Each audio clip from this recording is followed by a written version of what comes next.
Mesdames et messieurs, fidèles téléspectateurs, téléspectatrices, merci d'être toujours branchés sur Lumière du Congo TV. Nous alignons la prise de vue et la réalisation notre ingénieur Fanny Chiswaka. Moi je m'appelle Gelor Kachita, je suis à la présentation de cette émission. Je ne serai pas seul sur ce plateau, mesdames et messieurs, je serai accompagné de Ghislain Collin. Avec lui, nous allons parler sur la situation sécuritaire dans la République démocratique du Congo. Bintou Keïta, représentante, secrétaire générale des Nations Unies, qui a tenu quelques propos, nous allons analyser au cours de cette émission. Nous allons également parler de la sortie médiatique de Martin Fayulu à Kisangani. Nous allons l'analyser au cours de cette émission. Mesdames et messieurs, je vous demande de toujours partager nos émissions, de toujours liker nos émissions, pourquoi pas vous abonner massivement à notre chaîne Lumière du Congo Télévision.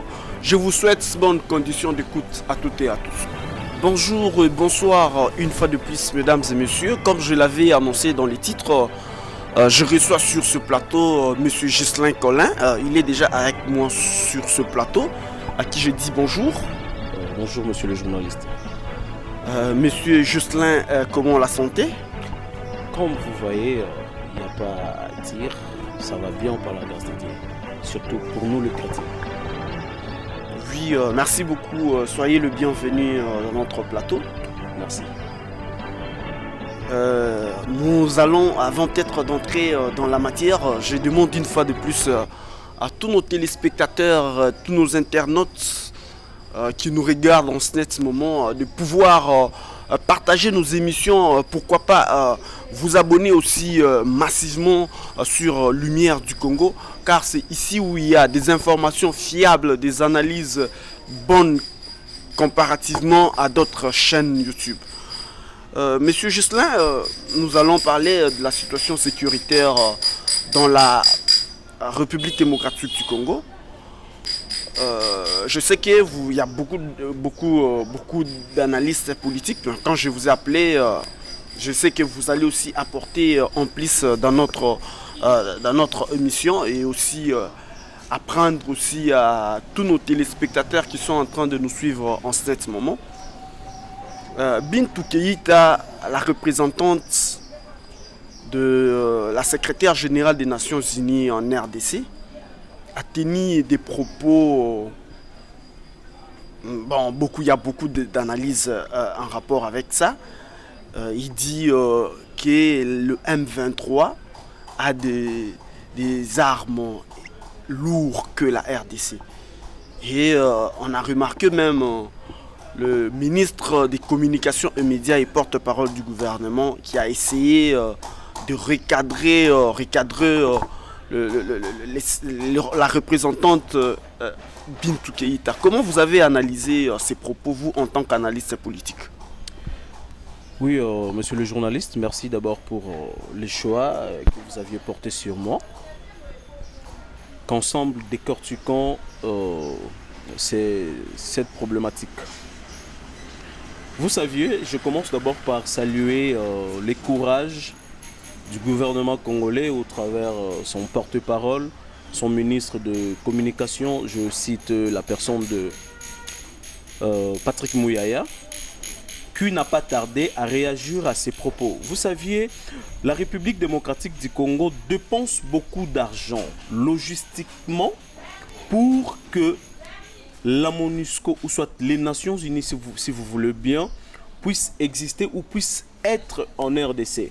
Alors, c'est vraiment malheureux, voir tout ce que nous sommes en train de faire, voir les efforts que le gouvernement congolais est en train de faire pour que nous maintenons la paix dans toute l'étendue de la République, précisément aussi, particulièrement à l'est de la République, et voir la représentante Bintou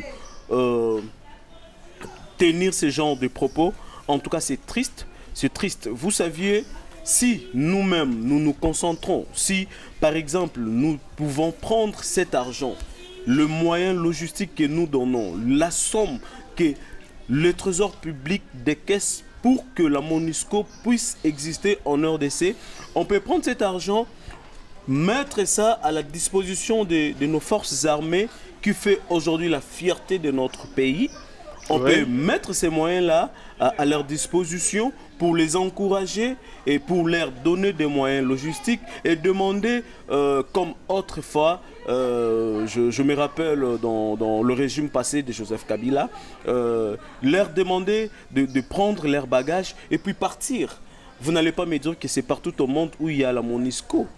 Et d'ailleurs, la raison pour laquelle la MONUSCO, eux, en RDC, c'est quoi? C'est pour maintenir la paix. Mais dites-nous, aujourd'hui, l'Est de la République démocratique du Congo est menacé par le M23, soutenu bien sûr par les Rwandais. Dites-nous, combien de militaires ou combien combien de militaires de la MONUSCO ont eu ou ont aperçu une balle, même par erreur. Et pourtant, nous les avions invités ici, nous sommes leurs partenaires, c'est pour qu'ils nous apportent main forte. Ils ne le font pas et puis ils se donnent cette audace de déclarer ces genres de choses. Alors c'est déplorable. Moi, si j'étais en tout cas plus proche du président de la République, alors je demanderais à ce que ces gens-là puissent partir de la RDC. Ils ne nous aident en rien. Oui, mais par rapport aux propos tenus de Bintou Keïta, il semblerait-il pas que ils doivent être aussi, ils savent aussi quelque chose sur le M23. Parce que déjà, savez, savoir qu'ils ont des armes, tout ça, donner des précisions des armes comme ça, c'est pour faire à l'armée de la République démocratique du Congo peur ou c'est pourquoi. Analysons un peu. Vous savez, monsieur le journaliste, ce que je peux comprendre, c'est que si souvent nous le disons, on dit que la guerre à l'Est est soutenue par les Occidentaux. On le dit souvent, nul n'ignore ça. Parce que voyons la grandeur de la République démocratique du Congo, sa superficie, et puis voir les Rwandais, un petit pays comme ça, une petite commune de la République. C'est une petite commune de la République démocratique du Congo. Vraiment. C'est une petite commune. Et puis quand cette petite commune arrive, si c'est vrai, tel que la dame Bintou l'a dit, si c'est vrai que le M23 sont lourdement armés, plus que les forces armées de la République démocratique du Congo. Donc c'est-à-dire qu'il y a une force. Alors nous allons confirmer ce qui s'est dit, que les Occidentaux sont derrière le Rwanda et puis le M23. Et puis je peux aller plus loin, dire que la MONUSCO aussi est derrière le M23. Alors dites-nous, est-ce que la dame peut nous déterminer, peut nous décrire, ou soit peut nous dire comment est-ce qu'il a fait, quel genre d'études a-t-il fait pour vraiment confirmer que le M23 sont lourdement armés plus que les forces armées de la République démocratique du Congo? Je sais que l'affaire de la sécurité à l'Est de la République, c'est une affaire de tous. Personnellement, je peux facilement comprendre que quand elle arrive à donner des précisions par rapport à ça, donc elle doit être informée, elle est dans la chose. Effectivement, c'est Parce ce que moi je suis en train de dire. Et puis je vais profiter de lancer un appel à la population congolaise et plus particulièrement à la population de l'Est de mon pays. Ne soyez pas intimidés par des propos intimidants, parce que ce sont des propos qui intimident. Ouais. Ils ont compris que la diplomatie est vraiment haute, qu'ils ne peuvent rien faire. Alors nous avions démantelé leur mafia. Alors ils sont en train de faire à tout prix de nous déstabiliser. C'est parce que c'est ça leur souhait. Ils n'ont jamais voulu que les Congolais soient unis. Alors maintenant qu'ils ont compris que les Congos restent unis et indivisibles, la population congolaise, les Congolais, femmes, hommes, jeunes garçons, ils ont compris que nous devons nous mettre sur une table, se serrer main dans la main pour éradiquer la situation de l'insécurité qui règne à l'est de mon pays. C'est pour cela qu'ils tiennent ce genre de propos pour nous faire peur, mais en tout cas, nous n'allons pas avoir peur. Mais quand même, maintenant que nous connaissons que la guerre à l'Est ou encore le M23 sont soutenus par notre pays voisin qui est le Rwanda actuellement, alors on n'a pas peur. On n'a pas peur. Oui, mais on a vu quand même le chef de la milice RPIC qui a mis cessé les faits, qui a mis Balateur, qui a arrêté de faire tout ce qu'il faisait dans le territoire de Roumu. Comment, quand vous avez aperçu, vous avez eu cette nouvelle, comment vous l'avez analysée? Et je profite aussi pour ajouter une deuxième question. Et comment vous analysez l'évolution de tout ce qui se passe comme combat à l'Est de la République face aux ennemis du M23? Pour commencer avec votre deuxième question, vous saviez, aujourd'hui, on peut y applaudir, qu'on applaudisse. Vous voyez, quand je demande aux Congolais de ne pas faire la politique de la haine, la population congolaise, ouvrons les yeux, ne soyons pas là pour que d'autres personnes puissent nous traduire ou soit nous donner des détails ou des analyses parce qu'ils vont y ajouter leurs pensées humaines. Tous nous savions voir qu'il y a quand même une évolution parce que depuis tous ces temps, on se disait toujours les Rwandais est derrière le M23, les Rwandais est derrière la guerre qui est à l'est de notre pays. Mais personne ne l'avait jamais affirmé. Personne n'avait jamais entamé le démarche pour confirmer sur réellement. Ouais. Donc il n'y avait pas de preuves, on les disait comme ça. On les accusait comme ça. Mais actuellement, on a quand même, il y a beaucoup de signes, il y a beaucoup de preuves. Effectivement, je profite de dire coup de chapeau au chef de l'État, Félix Antoine Tshisekedi Tshilombo, qui, par sa diplomatie, en tout cas sa haute diplomatie, a fait accepter l'ennemi que oui, exactement, je suis derrière. Mais il devrait nécessairement accepter pour passer aux négociations. Surtout qu'on a même, arrêté le militaire rwandais. Laissez-moi vous dire que M. Paul Kagame a accepté ça diplomatiquement. Ouais. C'est un inconscient. Il ne savait pas qu'il était en train d'accepter, d'avouer. Vous saviez, la vérité reste la vérité, peu importe le temps que ça peut prendre pour que ça soit dévalé.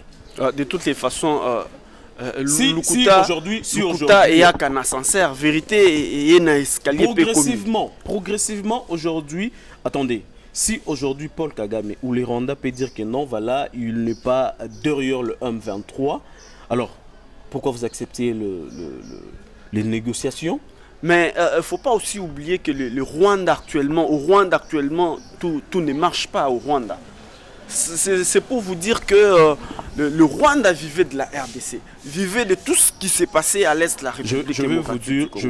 Et quand il y a une force qui attaque et il y a quand même rupture de tout ce qui s'est passé bien avant.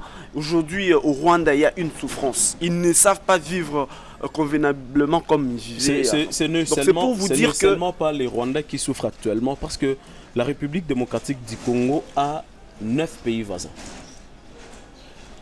Ouais. Et une grande majorité de ces 9 pays voisins vivaient de la République démocratique du Congo. Mais ça, c'est vrai. Là. Alors, actuellement, avec tout ce qui se passe aujourd'hui... S'il faut la RDC, c'est pas seulement nos voisins. Même il y a même, moi je dirais l'Europe, les Européens, mais pour les Occidentaux. Pour ne parler que de pays, de nos voisins ici en Afrique, la RDC c'est un pays qui nourrit nos 9 voisins. Ouais. J'assume ce que j'ai dit. Nous nourrissons les 9 voisins. Alors, lorsque l'Est de la République démocratique du Congo n'est pas en paix, ces pays-là ne seront pas aussi en paix. Parce que le Rwanda, au travers le M23, ils étaient en train de voler. Cette guerre-là, ce n'est pas une guerre. Bon, quand on se pose la question, c'est quoi? Quand vous déclarez la guerre, ou soit quand vous faites une guerre à un pays voisin, c'est pour avoir quel genre d'intérêt? Les intérêts, c'est quoi? Il faut créer la guerre, il faut tuer les gens. En même temps, il y a une partie des gens, il y a une partie créer des troubles pour bien voler, en fait. Pour bien voler. Lorsque le paisible citoyen qui vivent à l'est du pays prennent fuite, il y a ceux qui sont tués chaque jour, et puis ils profitent de voler. Vous voyez? Alors, les propos tenus par cette dame-là, ce sont des propos inacceptables. On ne peut en aucun cas accepter ce genre de propos. Et puis ça confirme que même la MONUSCO est derrière le M23. Merci beaucoup. Mesdames et messieurs fidèles téléspectateurs, je vous rappelle que je suis en train de recevoir sur ce plateau un analyste politique, Ghislain Collin. Nous discutons, vous suivez quand même comment nous sommes en train d'analyser ce qui se passe à l'est de la République démocratique du Congo. En tant que Congolais, je demande pour clore ce point, je demande à tous les Congolais d'être conscients. Donc il ne faut pas accepter n'importe quoi. Le problème de l'Est de la République démocratique du Congo, ça engage tous les Congolais. Donc ne soyez pas distraits. Monsieur Ghislain, nous passons au deuxième point de... vous avez... récemment, il y a pas longtemps, on a vu Martin Fayulu faire une sortie médiatique. Je crois que c'était à Kisangani. Je sais, dans cette sortie médiatique, il a épinglé beaucoup de points, entre autres, la cause, ce qui cause jusqu'aujourd'hui la guerre à l'est de la République démocratique du Congo. Comment vous avez analysé tous ces propos de Martin Fayulu? Vous saviez, un leader de l'opposition, bien sûr. Vous saviez, Martin Fayulu, bon, nous sommes dans un pays démocratique. Ouais. Et Dieu merci qu'il y a un président de la République qui promouva la liberté d'expression. Chaque personne a le droit de dire ce qu'il pense et ce qu'il veut à n'importe quand et sur n'importe quel lieu. Mais moi, personnellement... pour te compléter, il considère que la guerre à l'est de la République continue parce qu'il n'y a pas un bon leadership à la tête de la République démocratique du Congo. Vous saviez, moi personnellement, Monsieur Martin Fayulu, je l'ai considéré avant. Mais depuis un certain moment, je ne les considère plus. Je les considère comme un humain, oui. Mais politiquement, non. Non, pourquoi? Vous vous rappelez, il y a eu, lorsqu'il y a eu marche, M. Fayulu a organisé une marche et tout. Et puis M. Fayulu, dans cette marche, se permet d'insulter la police nationale congolaise. Ah bon? Dites-moi, oui. Dites-moi, nous avions tous suivi. On a tous suivi lorsque M. Fayulu a insulté la police nationale congolaise des Bololais. Ah bon? La vidéo a circulé presque partout. Toute une police nationale, vous leur insultez des Bololais. Ah bon? Mais écoutez, dites-moi, est-ce qu'à la porte de la parcelle de M. Fayulu, il n'y a pas une police nationale? Est-ce qu'il n'y a pas une garde? C'est un leader. C'est-à-dire que c'est cette garde-là qui est Bololais. Vous voyez. Alors, ces propos ne tiennent pas. Moi, franchement, il ne peut pas être mon idole. Il ne peut pas être mon idole. Mais actuellement, je ne m'occupe même pas de se dire parce que... récemment aussi, avant peut-être sa sortie officielle, il a été désigné par son parti politique comme... candidat monsieur les journalistes, président. Je comprends déjà ce que vous êtes en train de dire. Les idées de Martin Fayulu a désigné Martin Fayulu comme candidat aux élections en 2023 à la présidence de la République. C'est un parti politique, ils peuvent faire ce qu'ils veulent. Ils peuvent désigner leur président. Alors, comment vous avez analysé ça? Vous donnez quand même la chance moi, je peux vous poser la question. Vous pouviez donner, ou soit mettre à la tête de ces pays une personne qui peut tenir des propos pareils? Est-ce que vous pouviez me dire depuis quand la guerre persiste à l'Est? Est-ce que vous pouviez nous dire? Et puis, est-ce que vous croyez vraiment qu'on peut parler actuellement des élections, on peut vraiment se soucier d'être président de la République aujourd'hui, au moment où il y a une partie de notre pays qui est malade, au moment où il y a des paisibles citoyens qui sont là-bas en train de mourir, et puis toi tu évoques la question d'être président de la République. C'est insensé. C'est insensé. Ça montre carrément que c'est quelqu'un qui est soifé de pouvoir.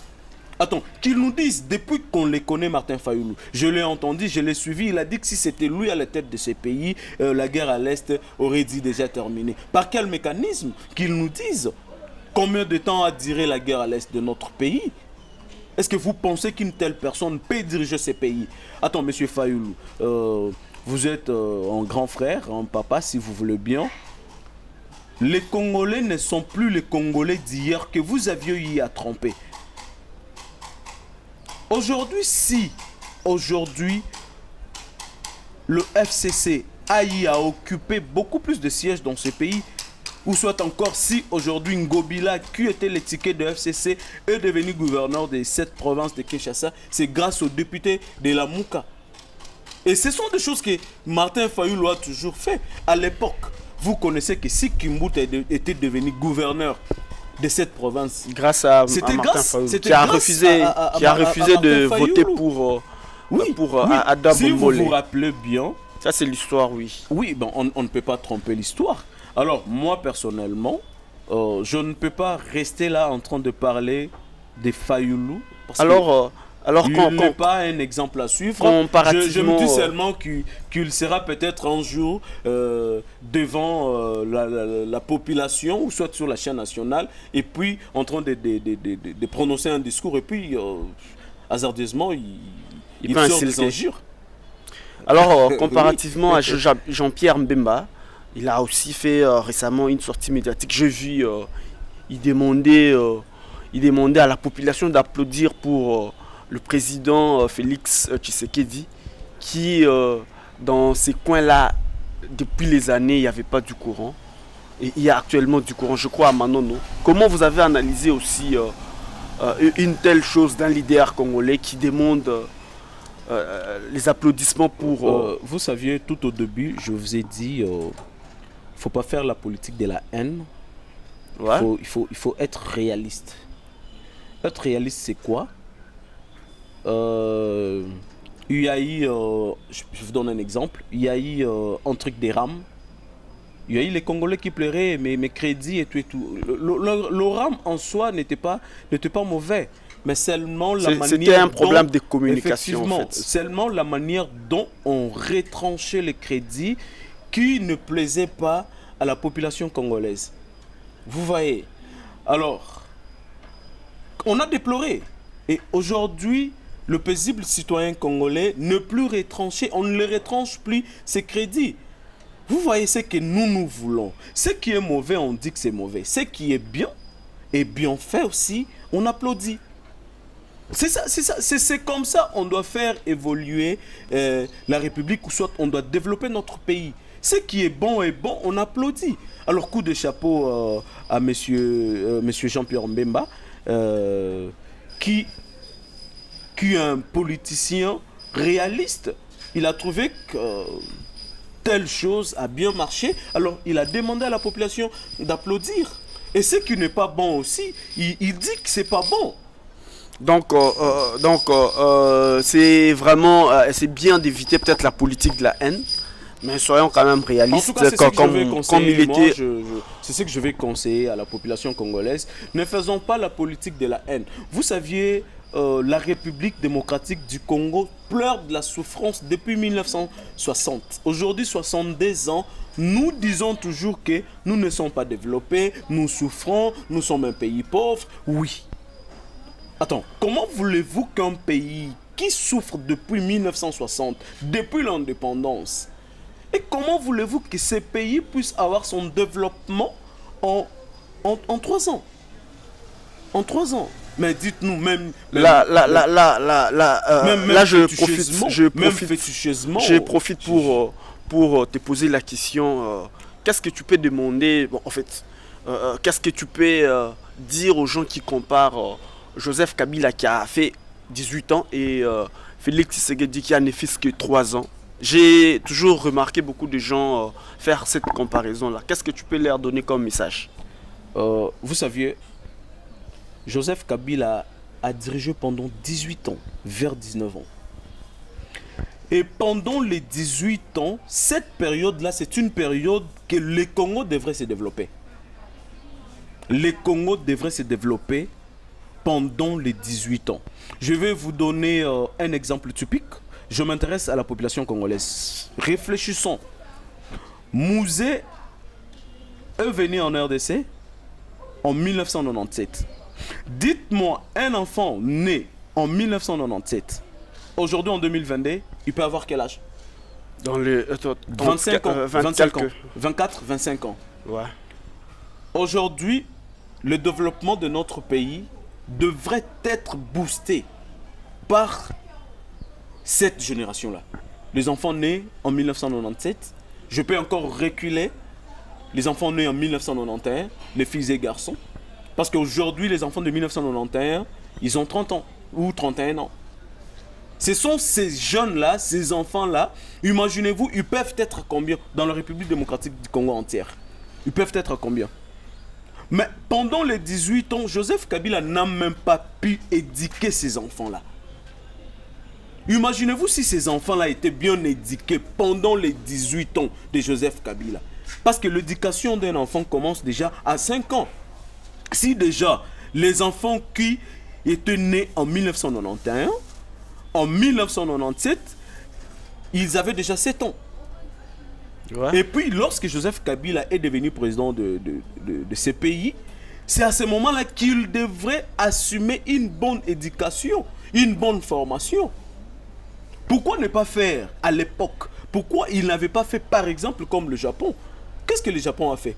Il a pris les enfants de 16, 18, 20, 22, 25 ans. Il les a envoyés par-ci, par-là, en Europe, aux États-Unis, apprendre sous la charge du gouvernement, bien sûr. Et puis, quand ils apprennent, ils reviennent au pays pour développer leur pays. Mais dites-moi, depuis 1997, les enfants nés en 1997, en 1991, jusqu'aujourd'hui... Le temps nous fait défaut. Un message pour ces gens, pour les gens qui comparent, un message. Le message est que ne comparons pas 18 ans à 3 ans. En tout cas, c'est vraiment insensé, ça manque de sens. En fait, nous sommes arrivés aussi le temps nous fait défaut. Nous sommes arrivés pratiquement à la fin de cette émission. Un mot de la fin et en clôture. J'appelle à la vigilance du peuple congolais et je remercie encore nos forces armées, le FARDC. Coup de chapeau à vous. En tout cas, vous êtes impeccables.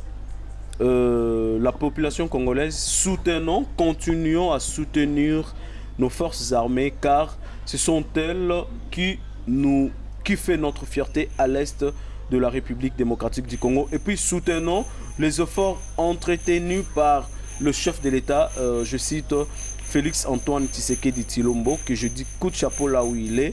En tout cas, moi, je suis réaliste. Quand c'est bien, je dis c'est bien. Quand ce n'est pas bien, je dis ce n'est pas bien. Merci beaucoup, monsieur Ghislain. Merci. Mesdames et messieurs, fidèles téléspectateurs, téléspectatrices, nous sommes arrivés pratiquement à la fin de cette émission. Je recevais sur ce plateau monsieur Ghislain Collin, un analyste politique. Nous alignons à la prise de vue et la réalisation notre ingénieur Fanny Chiswaka. Moi, je m'appelle Gelor Kachita, j'étais à la présentation de cette émission.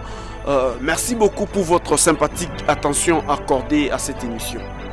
Merci. Merci.